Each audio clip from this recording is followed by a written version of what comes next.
We're sisters, best friends, and authors on a mission to help you stoke your creative fire and live the life of your dreams. We believe that purpose fuels passion and that creativity is your secret weapon for mass construction. There's never been a better time to bless the world with your dream realized. You're listening to The Kate and Abby Show. What's up, guys? Welcome back to another episode of The Kate and Abby Show. Today we're talking about everyone's favorite anti-heroes. We all love anti-heroes, I think. Oh, yeah. Me and Kate love anti-heroes, love writing them. I love reading about them. And it's like a great way to really explore internal conflict on a very layered... I think people are drawn to them for their complexity. Yes. There's so many complexities that can go into crafting a really cool anti-hero because we're not dealing with a villain, but we're not dealing with a hero either. We're in this interesting in-between area where you can actually pull from both dynamics of villains and heroes to create this one very interesting, complex person that actually many of us can identify with, because who can't identify with, struggling to make the right choices, having flaws that reflect that you will change your choices and influence how you're living your life, and dealing with just everyday struggles. A lot of times that's, I think, what we're really attracted to in anti-heroes is their relatability. Yes, for sure. And intrigue. Yeah, lots of layers, lots of complexities to writing anti-heroes. I love writing anti-heroes.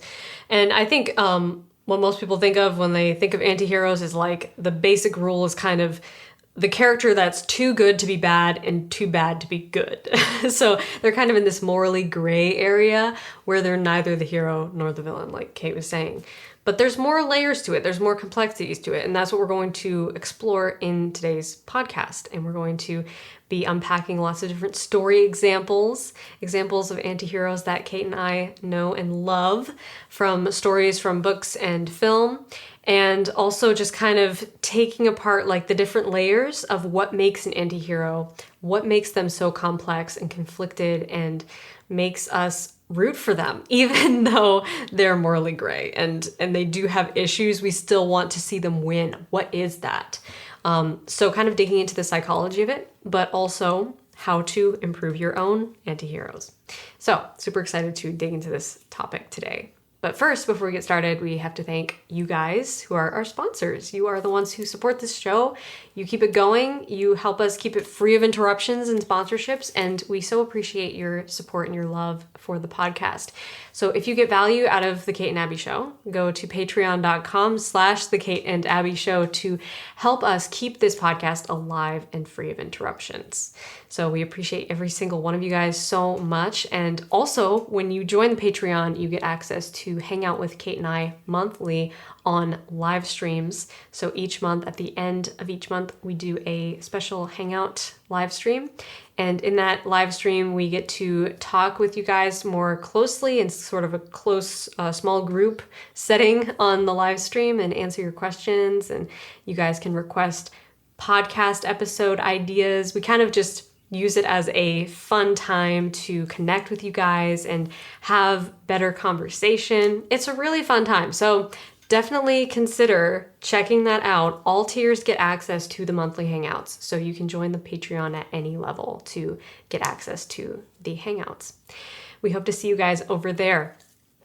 Okay, let's get into it. So, number one trait of an anti-hero. As Kate and I were preparing for this podcast, we were kind of thinking about the concept of anti-heroes and flawed heroes and trying to find the nuanced differences between them, because we did a episode about writing flawed heroes, and that was a really good episode, a story mining episode. So if you guys haven't seen that, we'll link it below. But kind of considering the differences of like, okay, well, you have a hero with flaws and like internal conflicts and they make mistakes. So how are they different than an anti-hero? And I think the biggest difference is that an anti-hero character knows what they're doing is morally wrong, but they do it anyway. Right. Like with knowledge of the fact that like going into it, they're like, I know this is wrong and I know it's going to hurt people, but I'm still going to do it anyway. So I think this is like the number one distinguisher between an anti-hero and a flawed hero.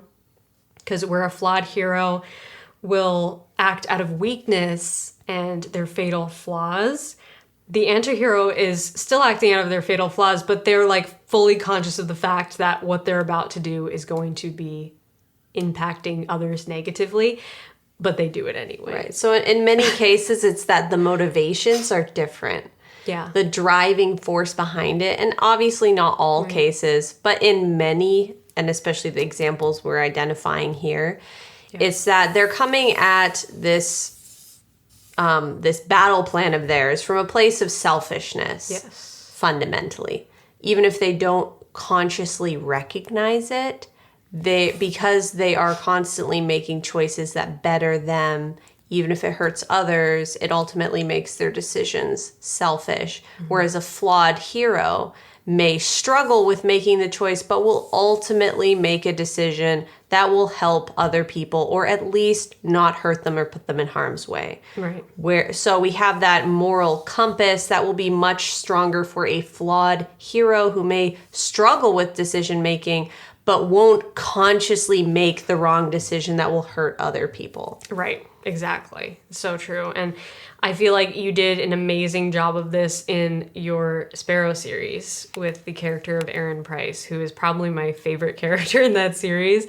And he's like just such a classic, morally gray, very internally tortured character. He's definitely an anti-hero because he's not like the villain, but his actions and decisions we can see are born from this place of like deep internal conflict and this struggle to belong and to feel like he has this place in the world. And he's kind of always felt like an outcast in a way, because of his powers, because of his history and his past, and so much good, wonderful backstory for his character. But we see him go about doing the wrong things for what he thinks are the right reasons. And that's kind of like the qualifier, I think, is like, can your character who's an anti-hero like reason with themselves of like, yes, I know that what I'm about to do is gonna be harmful and maybe hurtful to people, but I have to do it for XYZ reasons. Like there's a reasonable explanation for why I'm doing this, and the ends justify the means. You know, and I feel like Aaron's character does that a lot in the Sparrow series, where you see him like kind of manipulating Sparrow and using her for his own ends and his own gains. But at the same time, he's kind of torn by this love he has for Sparrow too. And it's like you see the battle inside the character. And when you see the battle happening, that's like what makes you fall in love with them, I think, because you see that they do have a heart deep down. Right. You know? Exactly. Yeah. And it also creates not so much justifying what they're doing, but it creates understanding for the reader. Because in the case of Corporal Aaron Price, his character in the Sparrow series, he has to make this impossible decision over, because of his superpowers, he's invisible to everyone on Earth except for this one person, who is Sparrow. So does he keep her for his own selfish reasons, or does he let her go free? There's a lot more complexity to it than that, but that's the very basic premise here. And because we see his pain of never being able to be seen by anyone, and we start to imagine what would that be like to have to live an existence like that. Right. So we can almost understand the pull and the allure of wanting that. Yes. Wanting to keep that one person who can see you, even if it's through means that aren't necessarily good, or they're very selfish reasons, but we can understand why he's struggling with it. So even though it doesn't justify these selfish behaviors that the character is exhibiting, we understand the struggle. And that's a big part, I think, of what makes us as human beings who struggle and deal with flaws and conflicts to relate.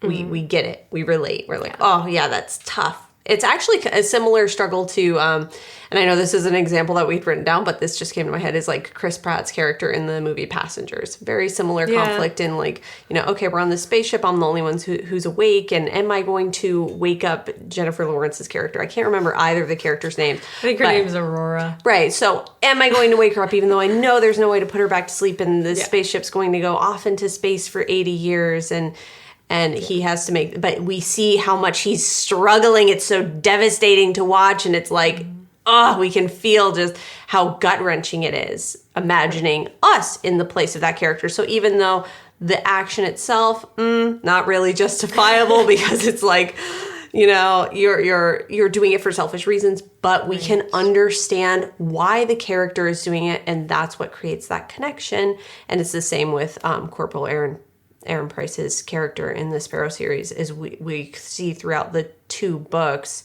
Searching for Sparrow and Sparrow Rising, how tortured and lonely this character is when we start connecting with those qualities of loneliness and anguish. Those are very basic, primal human experiences that we can relate to and connect to with our own experiences, and we can understand what's driving this character forward. And that is part of what makes them not seem like a purely evil villain.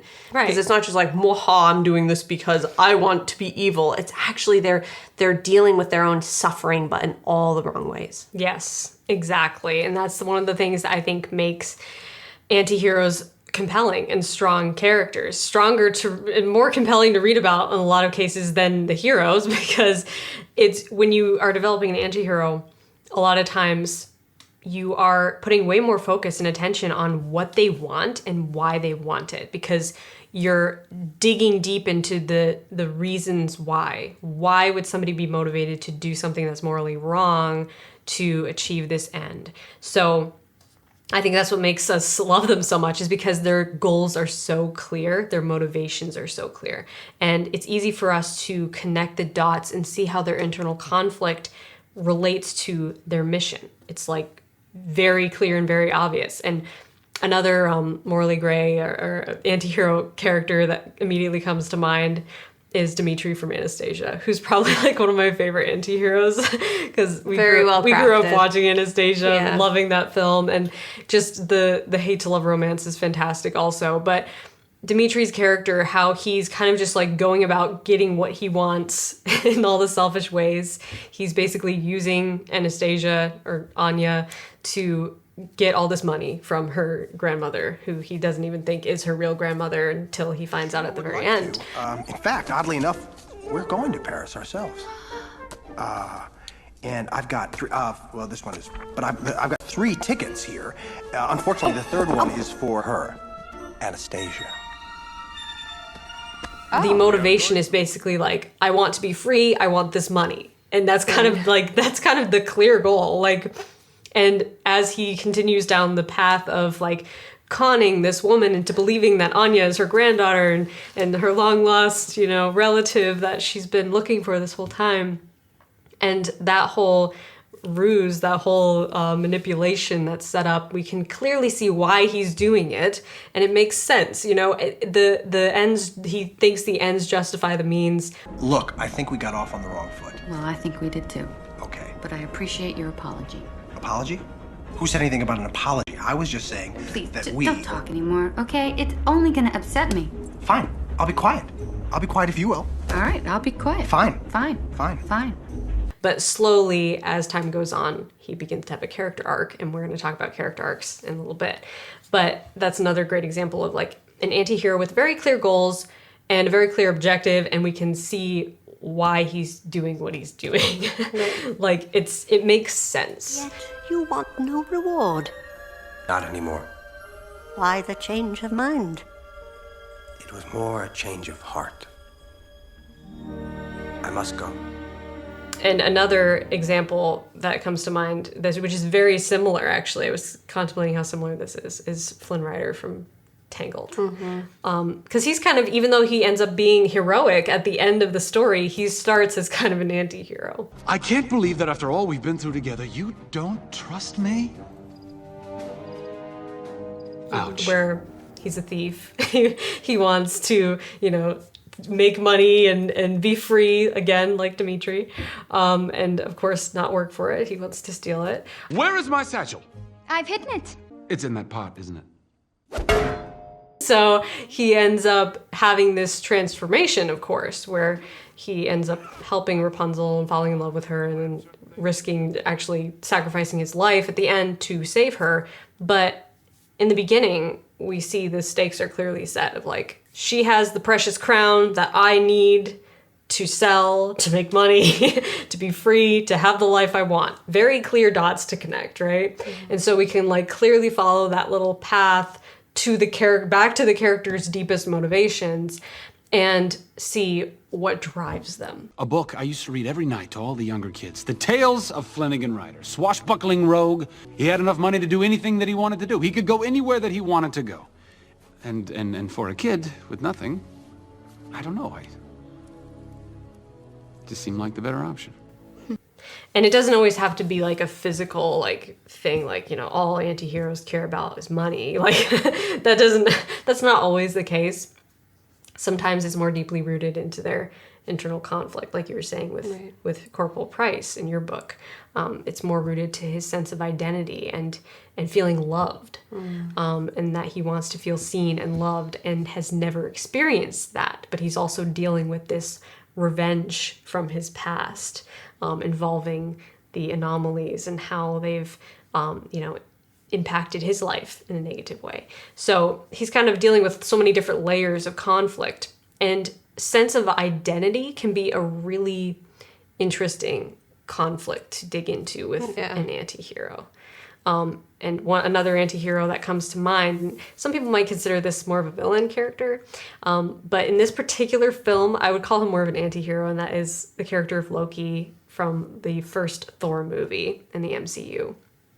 So he kind of slowly becomes the villain throughout the course of that film, but in the beginning and throughout quite a bit of it, I would consider him more of an anti-hero in that he's kind of still bros with Thor. He's like still palling around with Thor and like part of the squad. And he's not really looked at as like a big threat by anybody. But we see that he's deeply insecure and he wants to be the king of Asgard, and he will do literally whatever it takes to be the king, to be better than everyone, because he has this inferiority complex of like believing himself to be an outsider, an outcast, and not one of them. And so that's like the springboard, like the deeply rooted misbelief is that he is not one of them. He doesn't belong, and that he's different, and that he can't have a place in their world. So I am no more than another stolen relic, locked up here until you might have use of me. Why'd you twist my words? You could have told me what I was from the beginning. Why didn't you? Right, that's really the birthplace of all the resentment and conflict that then follows to make up the rest of the stories is this inferiority he feels about not belonging and not having a place in society and in his family. He feels like he's not as much a member of the family. And so that's a really great example of identity complexity. Feeling like, those really multi-layered conflicts. That's not so much something he's trying to get. It's something he wants to be, but feels he isn't. Why have you done this? To prove to Father that I am a worthy son. When he wakes, I will have saved his life. I will have destroyed that race of monsters, and I will be true heir to the throne. Yes, so exactly. These are good questions to ask yourself as you're crafting an anti-hero. Is like, is it that they're making selfish decisions or destructive decisions based off of something they want to get or achieve, or is it something that they feel that they are not? Mm-hmm. And so they're actually in a defense mode of how do I sort of build this wall around myself to protect myself from ever having to face up to the truth that I might not be this thing that I think I am. Yeah, and really isn't that at the core of like all character conflicts, even if it seems like their goal is more on the surface or like more of a surface level, achievable, quantifiable thing. Like really beneath the surface, it all comes from this sense of like who they are, who they want to be. So that's a really good question to ask yourself and start digging into.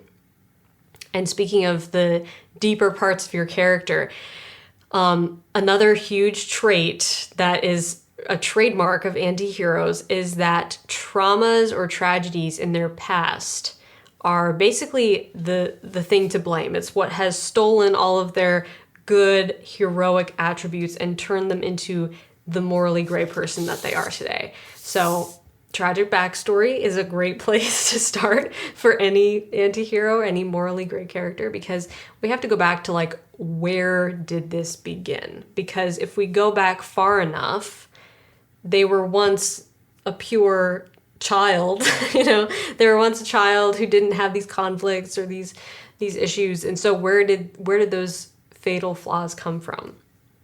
Where did their fears and misbeliefs come from?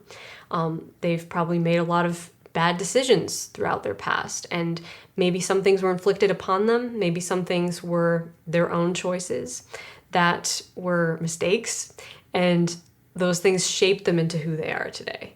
And I think that even if you don't include the backstory completely in your story, whether you're writing a novel or a screenplay, whatever it may be, even if you don't have room for the actual backstory, I would recommend writing it, or even outlining it, like, notes to yourself of like the history of this character and where their misbelief first took root, because this is the driving force behind everything they do. And it's important to know where that came from.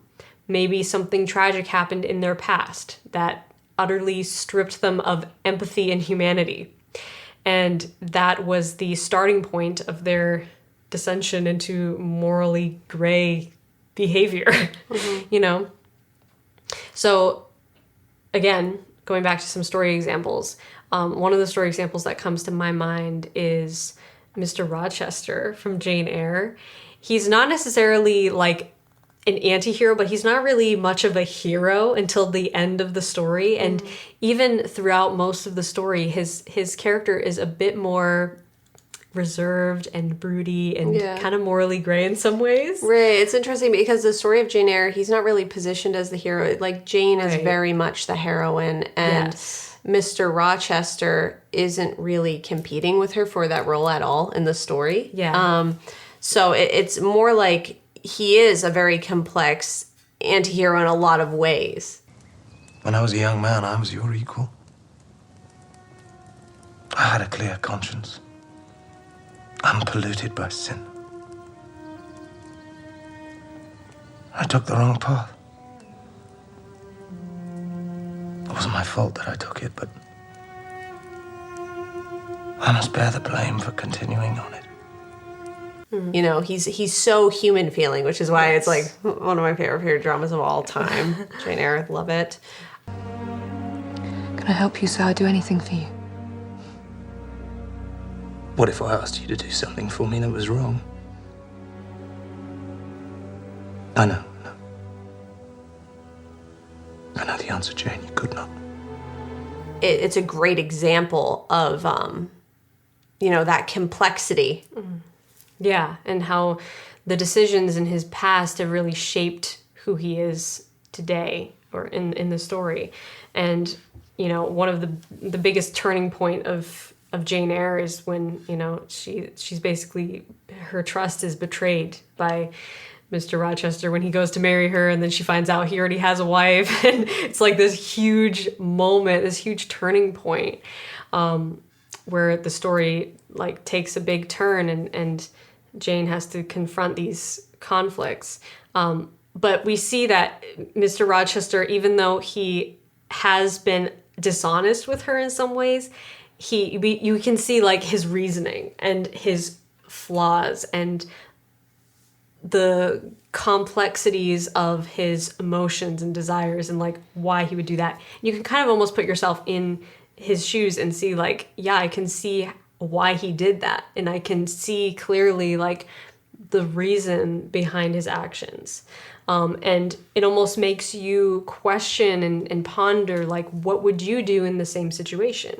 And learning about his backstory and how his mistakes have kind of led him to the broken,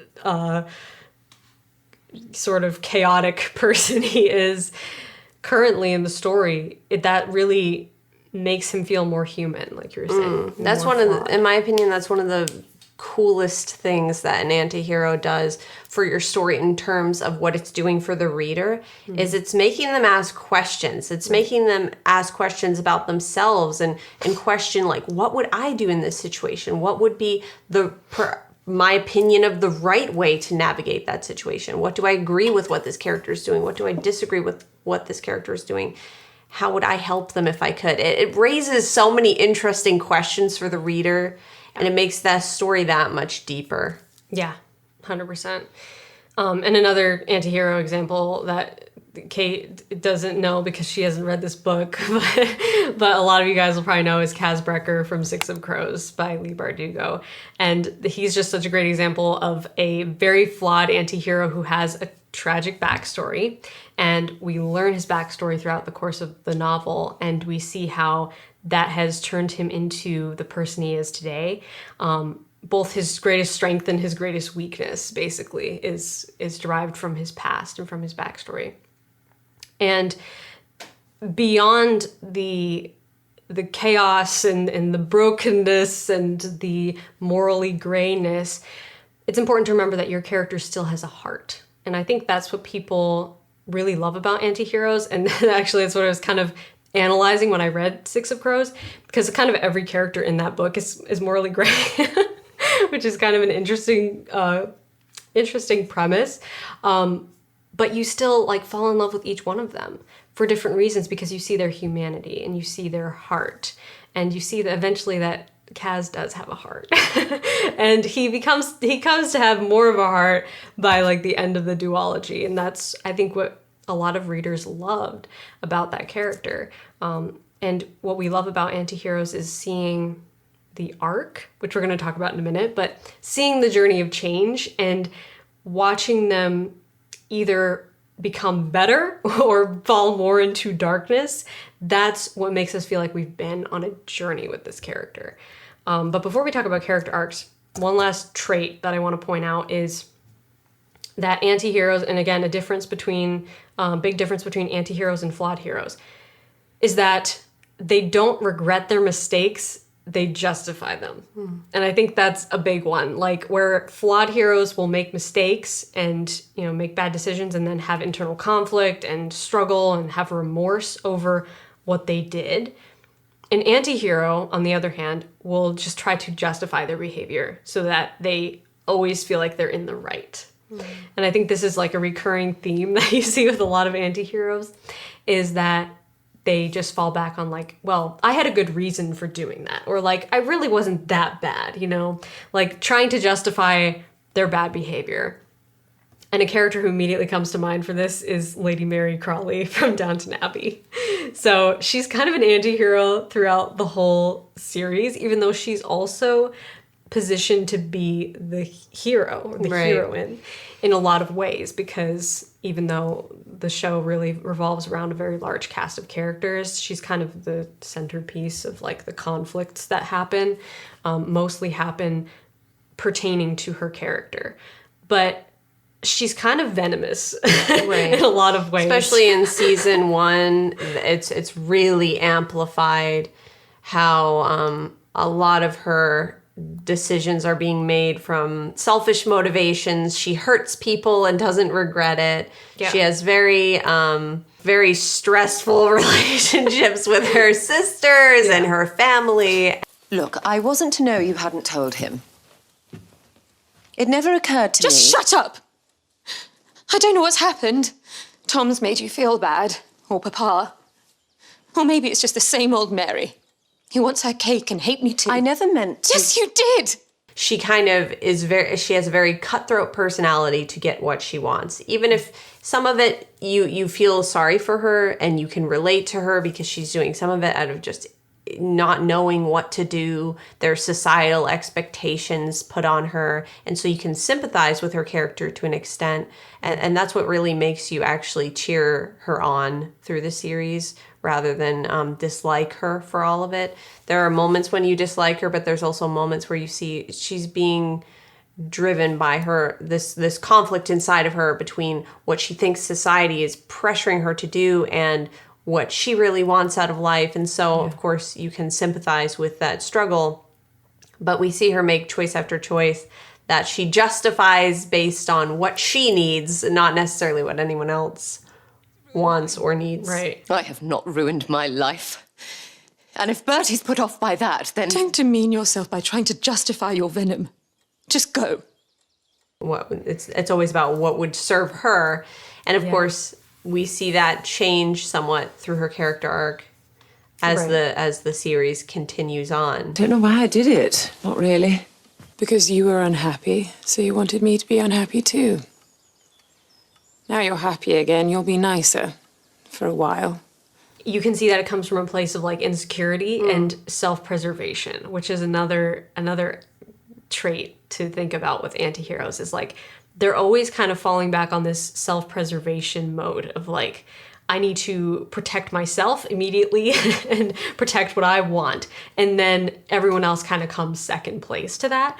And in a lot of ways, we see Lady Mary make these decisions and say things to people and behave a certain way that she knows is going to hurt other people, but she's okay with doing it because it somehow like serves what she's trying to get. Right. She's trying to like maybe manipulate a situation or a person, and she gets back at somebody or gets even with somebody, and in the midst of doing that, she ends up hurting other people. Ah, I've been waiting for you. I found a book over here, and I think it's just the thing to catch your interest. Oh, really? I'm intrigued. What could it be? Mary can be such a child. What do you mean, darling? She thinks if you put a toy down, it'll still be sitting there when you want to play with it again.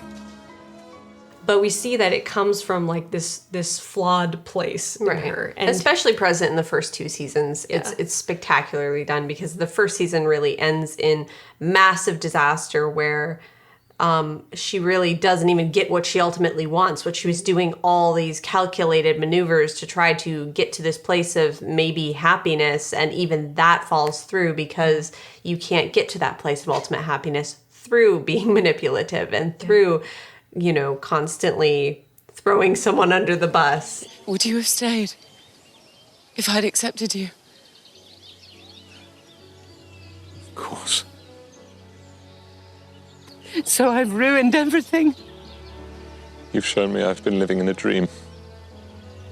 And it's time to return to real life. So, we could also go into theme from there, taking the actions of your anti-hero and using it as something that contributes to your theme at large as well, because it can make you can make the reader think about, wow, okay, I see that there's a larger message at play here. I think that's very possible as well. Yes.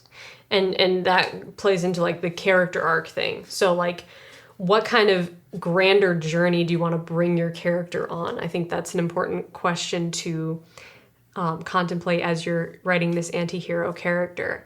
Like, do you want them to ultimately get better, like become more empathetic and more caring and less selfish, more of a hero?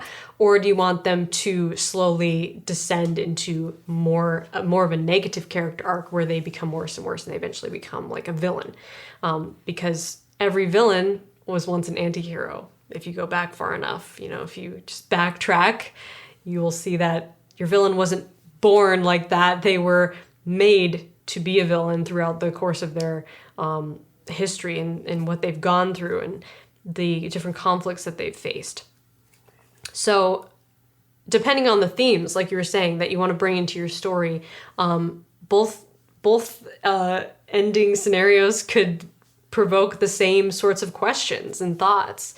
If your character ultimately becomes more empathetic and more heroic, what kinds of themes and impressions does that leave on your reader?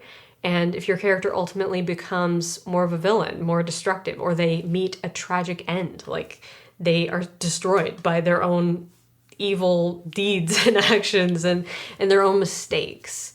If their mistakes destroy them in the end of the book or the end of the story, what does that show your readers? What kind of questions and themes does that create? So positive character arc examples from what we've talked about. Dimitri has a positive character arc from Anastasia. Flynn Rider has a positive character arc. He becomes like the hero at the end of the story. And then Lady Mary has kind of a positive character arc in that by the end of the last season, we see that she mends things. She like makes amends with her sister, who she has repeatedly gone out of her way to sabotage her sister's life in different ways, but she finally makes amends there and heals the relationship between them. And we see her become a better person. And we see other characters make her a better person. I think that's another thing that you can play with too, with positive character arcs for your anti-hero, is like what other characters are in the mix that make this anti-hero a better person. And the same with like if Flynn's character in Entangled, like Rapunzel makes him a better person. And that's kind of the reason why he changes. Right. And then on the flip side, you have negative character arc examples like Loki in the film Thor. Like he's kind of an anti-hero through the whole thing and then it becomes worse and worse and then falls off into space. And of course he doesn't die, but that's kind of like a tragic end moment where we see that his behavior and his actions have brought him to this moment of destruction, self-destruction. And then I don't want to give away or spoil anything about your books, but Aaron Price has kind of a negative character arc too, in that his mistakes and his actions bring him to a place of darkness in the end. So there are different ways to play with this and make it something that it's bringing your themes into the story ultimately and making your readers ask the kinds of questions that you want them to contemplate after they finish reading your book. So true. Yeah, it's a really cool thing to use an anti-hero for. It's to bring out the theme just as much as the hero or the villain of the story. Yeah. Sometimes it doesn't have to be one extreme or the other. Sometimes we actually see more of the struggle and the down-to-earth, everyday human decisions on display in the anti-hero. Yeah, very true. So, to recap real quick, traits of an anti-hero, it's not just that they're too good to be bad, too bad to be good. It's also that they know what they're doing is morally wrong, but they do it anyway. They're going about getting what they want in all the selfish ways, not caring who they hurt in the process. Traumas or tragedies from their past have stolen all their good, heroic attributes and turned them into the morally gray person they are today. They don't regret their mistakes. They try to justify them to themselves and to others, try to kind of come to a conclusion that they had a good reason for doing what they did. And they're morally flexible. They're always in self-preservation mode. They act out of their fears and weaknesses and their insecurities. But ultimately, they have this deep desire, this goal to be something that they're not, and to achieve something that they've always wanted. And that fear and that goal can come out of their past, come out of their deeply rooted misbelief and their fatal flaws. So explore that and also ask yourself, what kind of character arc am I going to give my anti-hero? Is it going to be positive or negative, and why? And what kind of questions will my reader ask because of the arc that this character has, the journey that they go on and how they transform? So yeah, hopefully you guys took notes. Hopefully you enjoyed this episode. Comment below and tell us, what is your favorite anti-hero character in a story? We've used a lot of examples today that we personally love and have learned from, and we think that the best way to learn about writing is through studying your favorite stories and studying your favorite characters and trying to understand, like, what is it that makes me love this so much? It's a great way to learn about writing, learn about story. So drop a comment in the comment section below this video and tell us your favorite anti-hero and why you love them so much. If you haven't seen the video version of this podcast, you can find that on Kate's YouTube channel, which is youtube.com/KAMins. Check that out. Also, of course, check out Kate's Sparrow series. Check out Kate's whole series because she has amazing characters, such great anti-heroes, villains, heroes, just amazing complex characters. So if we have piqued your curiosity by talking about Sparrow today, you definitely want to check out that series. It's amazing. Can find all the links in the description of this video, as well as links to Abby's books. Yes. That's actually one of the best ways to also support us as writers, is to check out our books. We're always so humbled and honored when you guys want to read some of the things that we've written. We're also working on a series together. So many anti-heroes. Yeah, so many anti-heroes. If you want to sign up for the waiting list so you're one of the first to find out as we begin to think about launching in the future, make sure you sign up for that email list so that you can be one of the first to know. Yeah, so exciting. I can't wait. As we were doing this podcast, I'm like, I want to use some examples. I know, the series, right? But we can't yet because it's top secret. But you guys will love it. If you love anti-heroes, you're going to love this series. So stay tuned for that. And thank you again to our amazing patrons, our sponsors who support this show and keep it going. We appreciate you guys so much. If you get value out of this podcast, go to patreon.com/The Kate and Abby Show and help us keep it alive and free of interruptions. Until next time, stay stoked and rock on.